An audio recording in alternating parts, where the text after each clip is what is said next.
Alright, Hosses, welcome back. And in the last video, what we did is we published our initial code to GitHub. Now, I have a feeling, I'm not 100% positive, but I have a feeling that this project is about to blow up. I mean, this website is just completely awesome. Everyone's going to be talking about it, telling their friends about it. So I think it's a good idea if the first thing that we do is on our main repository homepage, we can go ahead and add a description and also provide a link. So just go to your homepage, BuckyRobert/dogs or whatever your username is, and hit edit. So right here is the area where you just give a brief, like 1-sentence description of what this project is about. And I'll say, this is a sweet website about dogs. DAWGZ. Let's stick with S. We'll stick with S this time. And then, of course, if you have a website set up already, or maybe you're developing this project for a company, you can go ahead and paste the company's website, but I'm going to go ahead and paste sweetdogs.edu. So I'm going to go ahead and save that and check it out. Now, whenever anyone is just looking at this homepage, or later on if they're actually searching GitHub for like websites about dogs, then they click yours and they're going to say, okay, what is this? Oh, a sweet website about dogs, and boom, there's a link if they want to click it, find out some more information about the company or the project. All right, got that taken care of. Now what we should do is we should actually go ahead and start making some more changes to this website. So let's look at this. All right, this is a dogs website. So let's say in this video, we're just going to change the heading right here and also this title. This title says the New Boston. This obviously is not the New Boston. So let me just go ahead in my source code and I'll change the title of it to Sweet Dogs. And for this heading, I'll say best website about dogs ever. Alright, so let me just go ahead and review these changes. Alright, looking good. Best website about dogs ever. Change the title. Alright, so now we made some changes on our own personal computer, and now, of course, we need to publish them to GitHub. So if I refresh that now, nothing changed. So let's go ahead and update this repository right here. So how do we do that? So if we go to GitHub Desktop and just click the name right here, and why does this thing like log me out every time I minimize it? All right. So we can see that we have one change that we didn't publish yet. And if we actually click this file, so it said before the title was the New Boston, and now you change that to Sweet Dogs. And also you used to have a heading that said 3-column layout, which wasn't very exciting.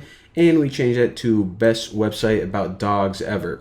So, of course, anytime you make a change, you need to add a message, and I'll just say change the title and main heading. And I'm going to go ahead and commit this to master, and also I'm going to hit sync. Now, if you remember the last time, the very first time you added anything to your repository, it was called publishing. From now, it's just going to be sync, because you only publish it once when you're first pretty much creating your repository, that initial code. Now that we already have code in there, we just want to sync it up. And sync it up just means update the GitHub project with the changes I made locally on my own computer. So click that, give it a few seconds to do its thing. Done, done, done, done, done. All right. Now go back online. And if you refresh this, I didn't refresh the page yet. Check it out. We only have one commit right now, and that was that initial commit whenever we published our initial code. I'm going to refresh it, and it says 2 commits. So there you go. That means that you made 2 changes overall to this project. The first one was publishing your initial code, and the second one was what we just did. Now, if you actually click this right here, this is one of the coolest things about GitHub. You can visually see all the changes that were ever made to this project throughout its entire history. Now, the entire history of this is only 29 minutes since I just, made these tutorials, but it's pretty cool because you can click each one and you can look at the project at that point in time. So let me just click this latest change right here. And before I do, I want to break up what this is. Basically, you have the commit message right here, and you also have a little icon of who made that change, and right here is how long ago they made it. And it's also pretty useful for telling how maintained a repository is, because if you have one from like 3 years ago and one from like 2 years ago and that's it, like, wow, this project, people probably forgot about it. But if you have a lot from like the last week, then that's a sign of a healthy repository. But anytime you want to review the changes, let's say, I wonder what Bucky did 2 minutes ago. Just click that, and you're going to have a little split file by default. The left one is the old version of it, and the right one is the changes that were made to this file. And if you have multiple files, they're going to be separated into these little islands. But as you can see, it says, okay, on index.html, what it used to be was the new Boston in 3-column layout.